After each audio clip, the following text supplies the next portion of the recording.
Hey everybody, it's Alicia with another episode of Tears at the Table. Today is a special episode because we have a returning guest, Veronica Thompson. She's actually coming on to talk about a topic we are both passionate about, and that is helping women in the church move from shame to knowing that you are free in Christ. So, welcome, Veronica, and share a little bit why you're passionate about this specific subject. Yeah, thanks so much for having me back. I'm really excited to chat with you. I'm grateful to be in this conversation. Yeah, so I'm really passionate about this because I think that it is the primary responsibility of people who are free to lean into the space where people are not free and they need freedom. And so I think if we're going to be going and ministering to people and trying to do deliverance and healing and to create community, it's important to really understand what it is that we're doing and what are the sort of nuances.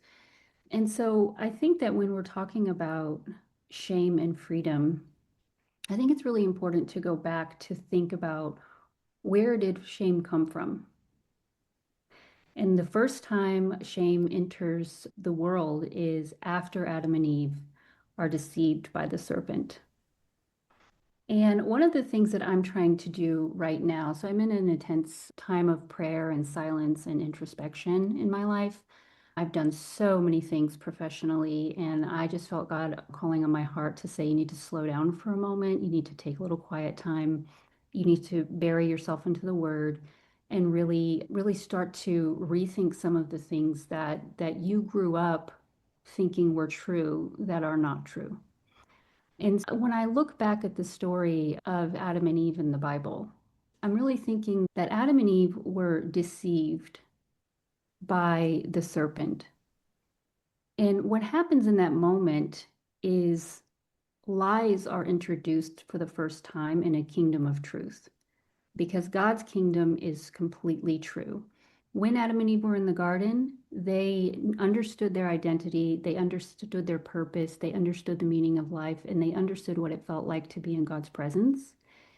And when the serpent came in and got them to accept a lie, then they began to live by those lies. And that's what a lie does. It separates you from God's presence. And I've heard a lot of people say the serpent says if you eat the fruit, you're going to die. But they don't die. They eat the fruit and they just keep living. And I always say, well, they did die a spiritual death, because that's what spiritual death is. It's being separated from God. And then later they did die a physical death also. And so both spiritual death and physical death are introduced at that time. And there's a lot actually in the New Testament about the first resurrection and the second resurrection and the first death and the second death. So this does get addressed later. But to keep with what happens in the garden is they get separated because they accept something that isn't true. And then the next story that comes along is Cain and Abel, right? And those are their children. And you can see that once they leave God's presence and they accept the lies of the enemy, that's sort of how generational lies get spread, right? Because we raise our children, what does the Bible say? It says, train your children in the way they should go, and they will not depart from it. So we learn from our parents, our culture, and our communities growing up. And as I understand it, I think that's what it means that sin and death were introduced by one man. It's because once that is introduced, we just keep passing it along and along and along. And of course, Jesus came and said, I'm the truth. And so that's how we can repair, that's how we can get back into God's grace and God's presence, is by living in the truth.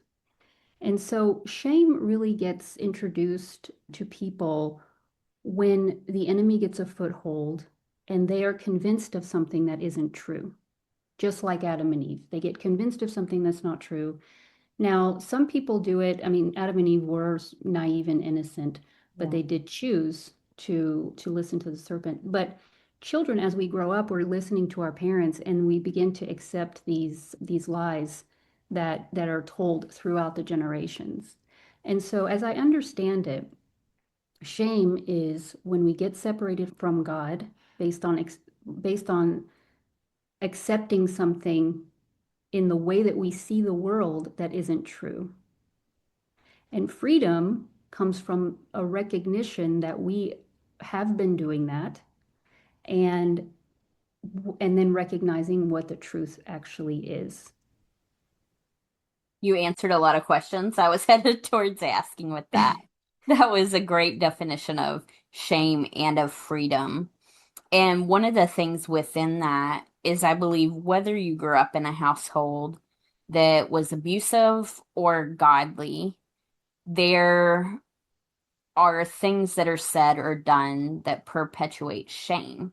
Mhm, It's culture instead of what you are quoting, the Bible. mhm, And I think that happens in every culture, every place. So there's no shame here with any of this conversation. mhm, But what are some common lies you would say girls and women are believing when they come into the church space mhm. that is leading to more shame? So I think anything that keeps you from being able to tell the truth and to explore that is going to cause shame. So that's one path. And then being made to feel shame because of your identity is another pathway. I think those are the two biggest ones that I see.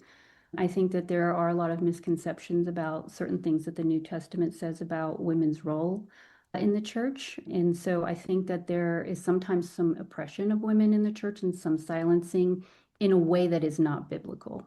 And so that's one way that women can start to feel ashamed, like there's something about me that means that I'm not allowed to have a voice or I'm not allowed to be, as I love the name of your organization, I'm not allowed to be at the table, so to speak.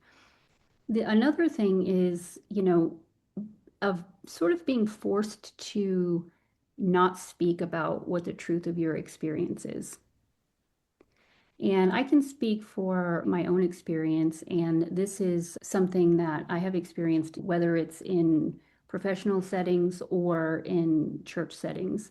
And I do sort of think about it as kind of like a worldly thing. When you get into structures and there's some sort of power difference with people, people get very focused on maintaining that power structure. And so things that could throw it off make them very uncomfortable. And so I urge people to imagine what it would be like to live an entire childhood and all of your teenage years. I'll just give one sort of general example that encompasses the type of life that a lot of people that I've worked with have lived. So imagine you're raised and you don't have parents who are teaching you anything. Imagine that you are in a world where you are prey and there are predators all around you. Imagine that you're raised in a situation where your parents tell you really terrible things about yourself. You're sexually exploited. You're made to feel like you don't have any positive contributions. And think about some of the cultural messages that people get when they're raised in poverty and perhaps there's so much trauma going on in their early life. I won't go too much into brain development, but that really begins to impact how somebody's brain develops over time. And then you emerge into adulthood and you think, I've heard about Jesus and I want to know Jesus and I'm praying and I have a sense that I know that that's the truth. And then you walk into a church. Now, as I understand it, I feel very passionate about this. If we can't make that person feel comfortable and loved when they walk in the church, then we need to reorganize the church in some way. There has to be something for that person who is the most broken and the most in need of love and community. So when they walk in, they can feel a sense of, I'm free in this space to be my broken self. I can be completely broken. I can cry if I need to cry. I can say what happened to me and have people I know that it makes people sometimes uncomfortable to not know what to do and say. And so that's completely fair because it requires spiritual warfare. And so one of the things that I think churches can do is prepare for that and to say, Lord, guide us on what to do and how to think about this if somebody comes into this church and they're very broken. How do we respond to that? How can we make that person feel welcome? How can we engage them from the start? And speaking as someone who came from that type of background, one of the things that I think a lot of times happens is that churches, when you walk in, you get a sense that everybody there has it together. And I love it that pastors have big, beautiful families, but I can't tell you there's a new trend that I think we talked about this last time that we chatted, but I've moved a lot, so I've been to a lot of different churches. I have a church home now, but over the course of my life, I've been to many different churches. And there seems to be a trend where pastors put pictures of their family and they say, "This is my wife and my children." And oftentimes it's in some vacation spot where they look really happy, So this is the type of environment that people are coming into, and people don't know how to engage. Some of the people that I described, they have problems with intimacy. I know I did. I didn't know how to go in and just engage people and how to fit myself in when people are telling stories about where they went on vacation and their kids starting school and their kids' music lessons and these types of things. And so I think that some intentionality around sort of thinking about that really vulnerable person, whether it's somebody who's going through a divorce. It's not just about childhood trauma. It's also about divorce. What about somebody who's having a crisis of faith? That we can create communities where people can be really, really honest about how they're feeling. I had this lovely group of women that I was really good friends with at a church. And I remember we met probably like 6 or 7 times before I think we were able to kind of start to trust each other and to be honest. And then we just had this conversation maybe around the second month that we were meeting.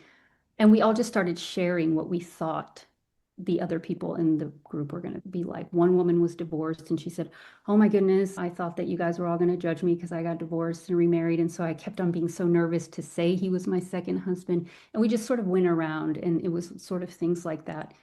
And so I think it is helpful to sort of give a sense that people can be honest and that you don't have to come in and pretend to be righteous, I guess. I really like that. What automatically comes to mind is the scripture that says they will be overcome by the blood of the Lamb and the word of their testimony. Mhm. That's a lot of what Tirzah is founded on, is it started with articles being written, and they were not polished articles. They were articles of, this is the trauma I've been through. These are the hard things, but look at where I'm at now. It wasn't starting with the family vacation. It was starting with the brokenness. And I think that is something that, while well intentioned, Mhm. we could really change about church. It's showing up relationally and with intimacy rather than, this word may sound a little judgmental, that's not my intent, but rather than a marketing strategy. Because Yeah. it's like, we have it together, so you can have it together too. Yeah. If we can change that approach to say, I'm broken, you're broken, we're growing together. Mhm. I think that's very profound what you're saying. And I will add from my own experience, something I've seen, especially working with trafficking victims, is it can be really overwhelming to ask someone to go into a large space full of tons of people they don't know, Mhm. especially when that's an environment they were constantly abused in. The more people they were there to sell or market themselves. Mhm. So it's, how do we create those spaces where women can go into smaller groups, whether Mhm. it be families or small group or women's group, and they can start there. Because I think our first intention, mine as well, is, you want to know about Jesus, come to church with me. But Mhm. a lot of times that's not going to get someone in the door. That's It's, such a great point. Yeah. so what's your suggestion with that? Yeah, I think small groups are really a really great place to start. I think also just recognizing that there are a lot of tensions in our current culture with some issues that are sort of political, right? So as I'm sort of opening up a larger conversation on with podcasts and online, which I love doing.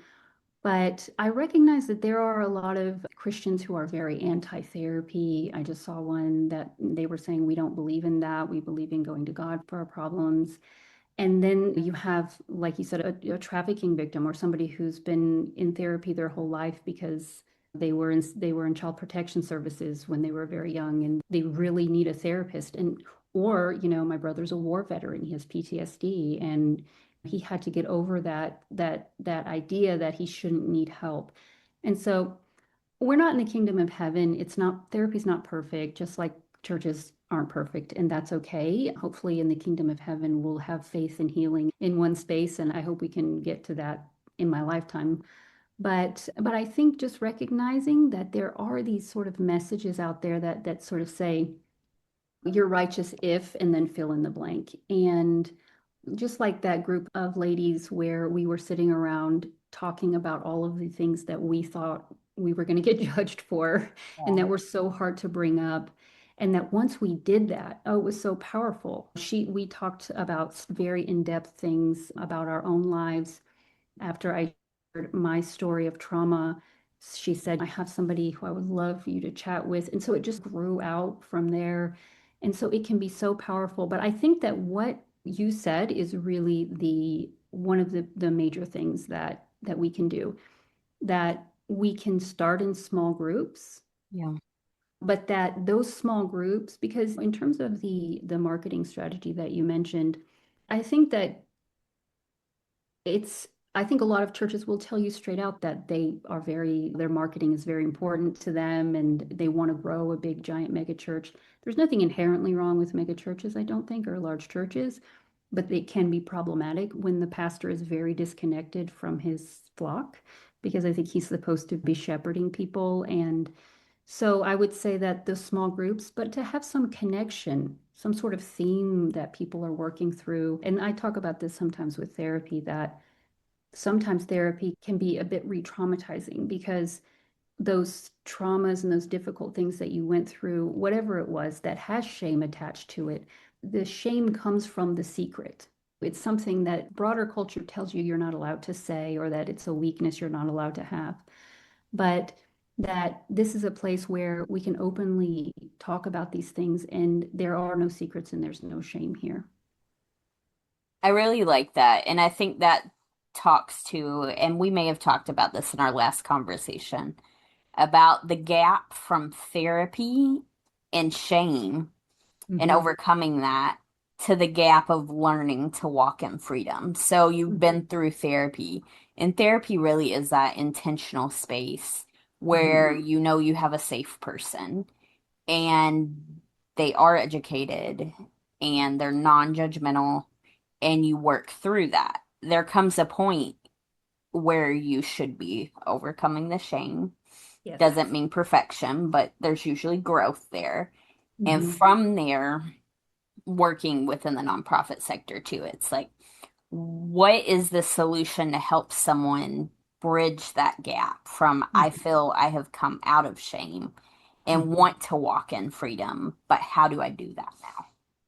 Yeah, oh, that's so important. I think one of the things that I see a lot of times are churches, they have these pages that you can go to where it's their list of nonprofits that they work with or something like that.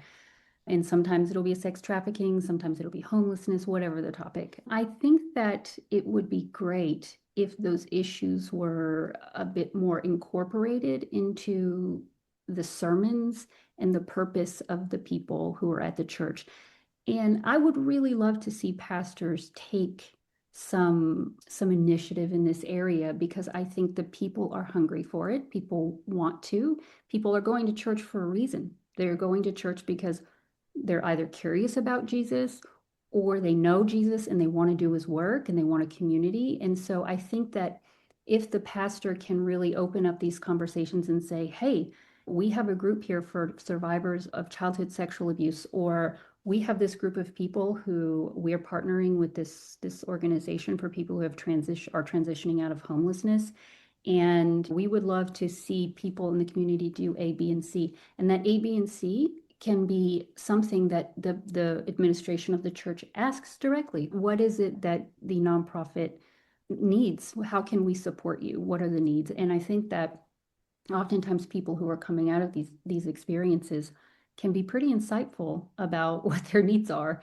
And so I would say that I would really love to see more of a blending of the healing space and the church space, and how those two things can come together and we can partner better, because right now there's a wall between them that really needs to come down.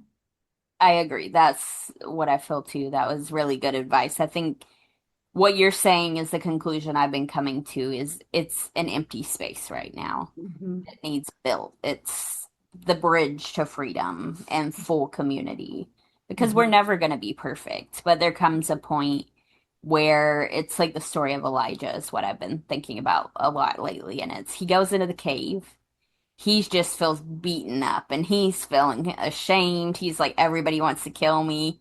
I'm just gonna lay here till I die. And then God was like, okay, eat. That's all you need to do. I will provide for you. But Yeah. then there came the point where Elijah is called to come out of that. And when we think about bridging that gap, there's always how God did that. Yeah. Said he wasn't in a storm. He wasn't a roaring voice. It was a still small whisper Mhm. that called Elijah out of that season. Mhm. So how do we build that becomes the question. And I think that's a question for anyone listening is especially a church leader is how do we create those healing spaces Mhm. for women? Mhm. And then for a final question for you, I would say two women walking in freedom who feel like they've overcome a lot, who are open with their stories, how would you suggest they find women and bring them into church with them? Yeah, I think I probably had a bit of an easier time with this in my life, in fairness, because I've worked in social services my whole life. And so there's just so many people come to me where I can say, oh, let's do this together. And so, but I think that there is the church space where we want to draw people into a larger, broader community. And that is important too, because you don't want to stay stuck in the community of that. It's important to be able to talk about it and to say, hey, this is what I'm doing. This is my passion. This is where God sent me. This is what He's wanting me to do as part of my purpose, my calling. But I can also be a part of a broader community and sharing your purpose in what you have going on. And I want to know and support you as well. But I think volunteering at an organization, just try praying and saying, God, where are you sending me? Where, and God will put on your heart where you're being called to do to serve. Is it in a homelessness ministry? Is it driving around the elderly? Is it working with trauma survivors? Or are you being called to mentor or adopt or work with foster children? Or so pray, think about what it is, and if you're describing these women, they've overcome this specific issue. For me, most people that I know, once they've overcome that issue, then they feel like, okay, now I have wisdom in this area and I want to pay this forward and I want to mentor other people.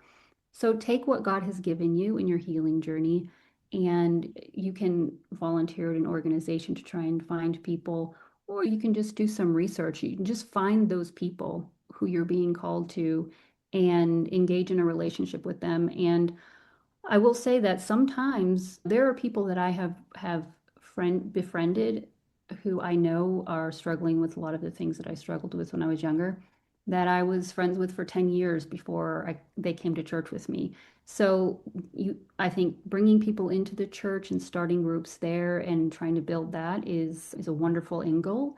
But you can bring Jesus out of the church too. And if you need to be friends with somebody for 10 years and you feel God is calling you to stay in that relationship, because that's not always the case, but if you feel like God is calling me to stay here and there's still some work to do, then bring Jesus out of the church too.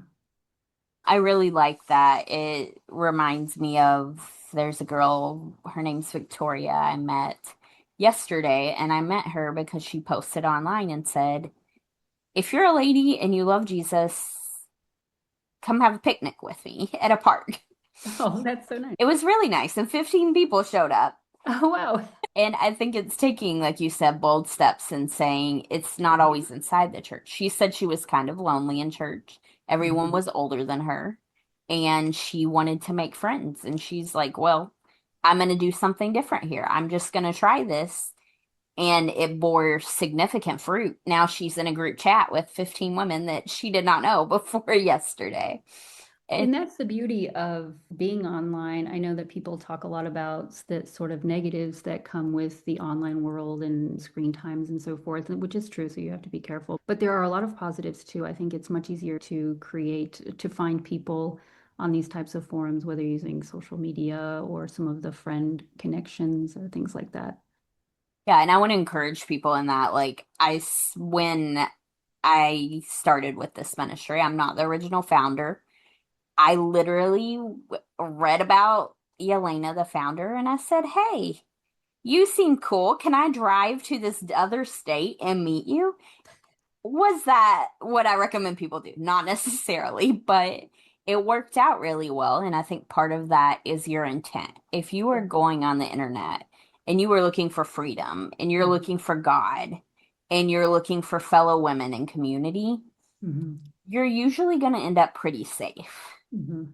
It's all about what are you looking for? Yeah.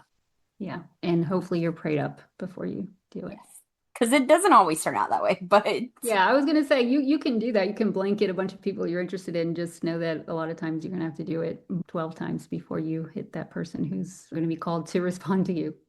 exactly. That's very true. So yeah, don't give up either Yeah. is what I would say to women is just don't give up Yeah. from coming out of shame, from Yeah. finding community.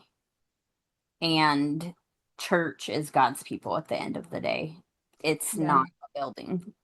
It is you and I talking right now. It's Mhm. the nonprofits that are serving in the community, and it's the people inside the building. And sometimes we just get caught up in boxing everything because we're humans and that's what we do. But Absolutely. Yeah, and I think also recognizing with freedom, it doesn't necessarily mean you're free from struggle. I mean, if you're engaging in spiritual warfare around a lot of these really hard issues where the enemy does have a foothold in people's lives, you do have to really struggle with people sometimes. So even if you're living in freedom, it's okay to say, yeah, I'm engaging in the space, but I'm really struggling. I'm going to grab my weapons of spiritual warfare. I'm going to remember them and I'm going to be in prayer. I'm going to seek truth in the others, but it's also okay to struggle, even if you're living in freedom. I feel very free, but I also want to struggle with people. same. And there's always something that comes Hmm. up that brings back trauma for every person on earth. So just Absolutely. understanding we're not in heaven. Hmm. Thank you. This was a really great conversation. I enjoyed having you back on. Feel free to come with another topic like this, and I'd love to talk again. Sounds great. Thanks so much, Alicia. Thank you.